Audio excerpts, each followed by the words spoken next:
अब वह नाग नदी से बाहर निकला और नदी के किनारे किनारे आगे बढ़ने लगा। राजा विक्रमादित्य भी उसके पीछे पीछे आगे बढ़ने लगे। कुछ दूर जाने के बाद एक बार फिर से राजा विक्रमादित्य आश्चर्यचकित हो गए, क्योंकि उस नाग ने फिर से एक बार अपना रूप बदल लिया था। अब उस नाग ने एक ब्राह्मण का रूप धारण कर लिया।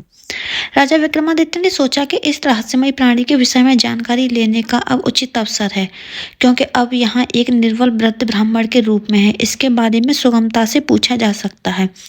यह सोचकर राजा विक्रमादित्य उस ब्राह्मण की तरफ बढ़ने लगे और राजा विक्रमादित्य बड़े ही तेजी के साथ चलते चलते उस ब्राह्मण के पास पहुंच गए और उसे हाथ जोड़कर प्रणाम किया। वृद्ध ब्राह्मण ने भी हाथ उठाकर अभिवादन स्वीकार किया। राजा विक्रमादित्य ने उस ब्राह्मण से प्रश्न किया, आप कौन हैं? तो वह ब्राह्मण बोला, तुम्हें दिखाई नहीं देता मैं ब्राह्मण हूँ। राजा बोला, आप असत्य बोल रहे हैं, आप ब्राह्मण तो नहीं हैं। वह बोला, तो तुम ही बता दो कि मैं कौन हूँ। राजा बोला, तुम वह नहीं हो जो नजर आ रहे हो। वह बोला, इससे तुम्हें क्या लेना देना, तुम अपने काम से काम रखो और अपना रास्ता नापो।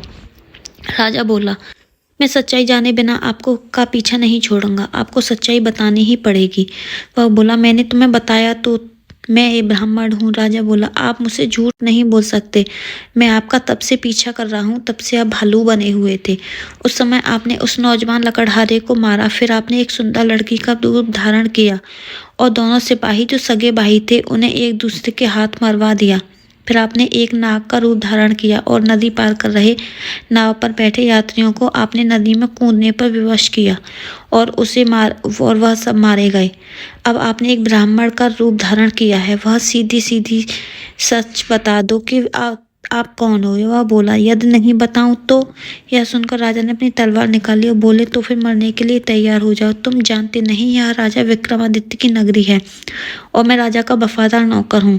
अब मरने से पहले जल्दी से बता दो कि तुम कौन हो। राजा विक्रमादित्य की यह धमकी सुनकर वह ब्राह्मण जोर जोर से खिलखिलाकर हंस पड़ा। बोला, मैं जानता हूँ कि यहाँ महाप्रतापी सम्राट विक्रमादित्य की राजधानी है और मैं यह भी जानता हूँ कि तुम ही विश्व प्रसिद्ध सम्राट विक्रमादित्य हो। फिर भी एक बात जान लो, तुम मुझे नहीं मार सकते, बल्कि एक दिन ऐसा आएगा कि मैं तुम्हें ही मरने के लिए विवश कर दूंगा। उसकी यह बात सुनकर राजा विक्रमादित्य सोचने लगे कि जिसने इस रूप में भी मुझे पहचान लिया वह कोई साधारण इंसान तो नहीं हो सकता। तो राजा थोड़े विनम्र होकर बोले, अब आपने मुझे पहचान ही लिया है तो कृपा कर बताइए कि आप वास्तव में कौन हैं। तब वह ब्राह्मण बोला, किसी ने सच ही कहा है कि संसार में 4 प्रकार के हट प्रसिद्ध हैं, राजहट, बालहट, त्रिहट और योगहट। तुम राजा हो, राजहट पर अड़े हो। मेरी सच्चाई बिना जाने तुम मानोगे नहीं, इसलिए मुझे बताना ही पड़ेगा मैं कौन हूँ। अतः राजन, अब ध्यान लगाकर सुनो कि मैं कौन हूँ, मैं तुम्हारी राजधानी में क्यों आया हूँ।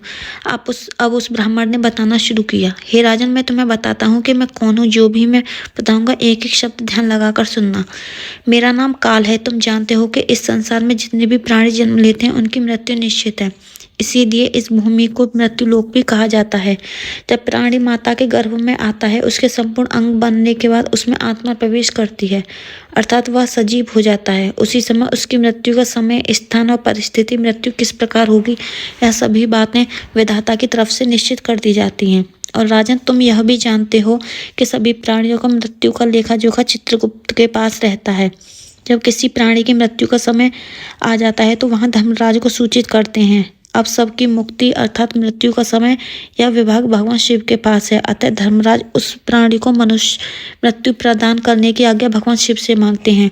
जब भगवान शिव आज्ञा देते हैं तो धर्मराज मुझे अर्थात काल को आज्ञा देते हैं। तब मैं मृत्युलोक पर अथवा पृथ्वी पर आकर मुझे यह पता होता है कि किस प्राणी की किस समय, किस स्थान पर और किस स्थिति में मृत्यु होगी। मैं उस प्राणी को निश्चित समय पर ले जाता हूँ, अर्थात पहुँचा देता हूँ जहाँ उसकी मृत्यु लिखी हुई है, अथवा निश्चित है कि किस प्रकार है और उसकी मृत्यु लिखी है। मैं उस स्थान पर वैसे ही परिस्थिति अथवा हालात पैदा करता हूँ। उस लकड़हारे को मैंने नहीं मारा। राजा विक्रमादित्य बोले, तुम फिर झूठ बोल रहे हो। मैंने स्वयं अपनी आंखों से देखा कि उस लकड़हारे की मृत्यु का कारण तुम ही थे। वृद्ध ब्राह्मण बोला, बेशक कारण मैं मना, लेकिन सांसारिक लोग तो यही समझते हैं कि लकड़हारे की मृत्यु वृक्ष से गिर के वृक्ष का टहनी टूटने के कारण हुई है और फिर मुझे तो मृत्युदेव धर्मराज के आदेश का पालन करना ही पड़ता है। उसकी मृत्यु वृक्ष के गिरने के कारण लिखी थी, इसलिए मैंने भालू बनकर वैसी ही परिस्थितियां व हालात पैदा कर दिए। नहीं तो जरा सोचो, यदि असली भालू होता तो क्या कभी पेड़ पर चढ़ता? कदापि नहीं। परंतु वहां तो मैं था और मैं कुछ परंतु वहाँ तो मैं था और मेरे लिए कुछ भी असंभव नहीं है। आगे की कहानी जानने के लिए वीडियो को लाइक, चैनल को सब्सक्राइब करना ना भूलें। राधे राधे।